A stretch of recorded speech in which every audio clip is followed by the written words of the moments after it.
Auguste Comte nació en Montpellier, Francia, el 19 de enero de 1789.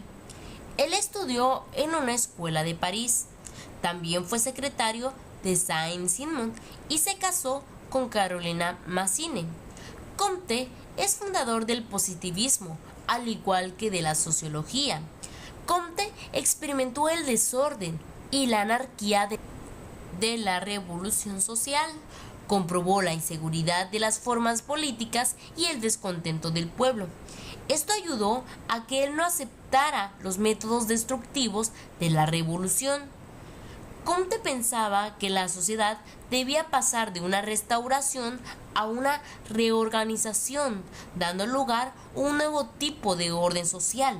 El positivismo exalta la ciencia en cuanto único medio en condiciones de solucionar en el transcurso del tiempo todos los problemas humanos y sociales que hasta entonces han atormentado a la humanidad. El positivismo tiene 3 estadios de conocimiento: el estado teológico, el estado metafísico y el estado positivo. El estado teológico es donde toda respuesta cae en Dios. El estado metafísico es aquel en donde ya hay razonamiento a partir de la naturaleza, y el estado positivo es la ciencia en investigación. El positivismo tiene varios significados, varias concepciones, que son real, útil, certero, preciso y organizado. Biografía de Émile Durkheim. Émile Durkheim nació el 15 de abril de 1858 en París, Francia, y murió el 15 de noviembre de 1917 en París, Francia. Émile Durkheim fue un sociólogo, profesor y filósofo francés. En 1879 Émile Durkheim ingresó en la Escuela Normal Superior de París, y se licenció en filosofía en 1882. Terminados sus estudios en la Normal, se dedicó plenamente a la sociología. Durante el curso 1885-1886 se trasladó a Alemania, desde donde envió a revistas francesas artículos sobre filosofía y ciencias positivas, colaboraciones gracias a las cuales fue nombrado profesor encargado de la asignatura de Ciencia Social y Pedagogía de la Universidad de Burdeos 1887. Estableció formalmente la disciplina académica y, junto con Karl Marx y Max Weber, es considerado uno de los padres fundadores de dicha ciencia. Para él, la sociología era la ciencia de las instituciones, y su meta era descubrir hechos sociales estructurales. Durkheim fue un mayor proponente del funcionalismo estructuralista, una perspectiva fundacional tanto para la sociología como para la antropología. Según su visión, las ciencias sociales debían ser puramente holísticas. Esto es, la sociología debía estudiar los fenómenos atribuidos a la sociedad en su totalidad, en lugar de centrarse en las acciones específicas de los individuos. Sus principales obras. La división del trabajo social 1893. Su tesis doctoral. Las reglas del método sociológico 1895. Desarrolla cómo abordar los hechos sociales en forma sistemática y científica. El suicidio 1897. Primera investigación sociológica basada en datos y análisis estadísticos. La educación moral 1902. Las formas elementales de la vida religiosa 1912. Charles Darwin nació un 12 de febrero de 1809 en la localidad inglesa de Shrewsbury. Desde pequeñito tenía una pasión inenarrable por el mundo de la biología. Lo que no sabía es que se iba a convertir en el padre de la piedra angular de las ciencias naturales modernas. Esta es su vida. John Stephen Henslow le ofreció la oportunidad de su vida, la posibilidad de participar en una expedición a bordo del Beagle, un barco que daría la vuelta al mundo y le permitiría explorar la vida salvaje a lo largo de toda la costa y las islas de Sudamérica.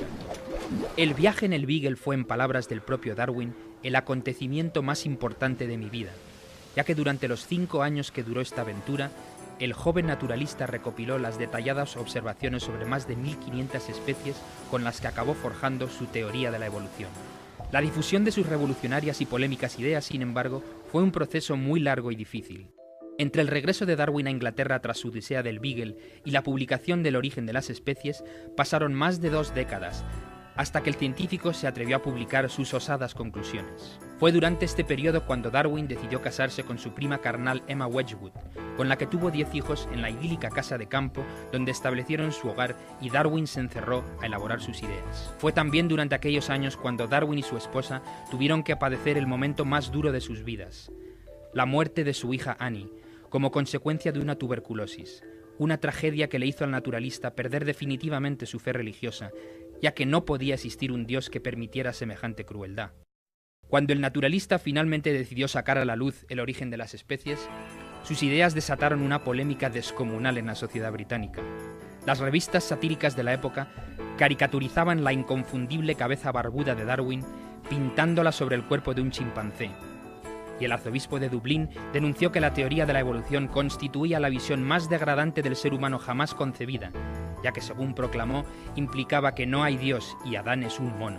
Sin embargo, a pesar de todas las inevitables polémicas, cuando Darwin murió 2 décadas después, en 1881, su teoría ya se había establecido ampliamente en la comunidad científica como un respetado paradigma para comprender y analizar todas las formas de vida sobre la Tierra.